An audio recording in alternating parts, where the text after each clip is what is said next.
قربانی کے اہم مسائل۔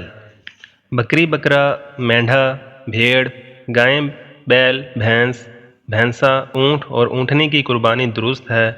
ان کے علاوہ کسی جانور کی قربانی درست نہیں۔ جو جانور اتنا لنگڑا ہو کہ صرف 3 پاؤں سے چلتا ہو، چوتھا پاؤں زمین پر رکھتا ہی نہ ہو، ایسے جانور کی قربانی درست نہیں۔ خصی جانور کی قربانی جائز بلکہ افضل ہے۔ بوقت ذبح جانور عیبدار ہو گیا تو قربانی جائز ہے۔ قربانی کا گوشت 3 حصوں میں تقسیم کرنا چاہیے۔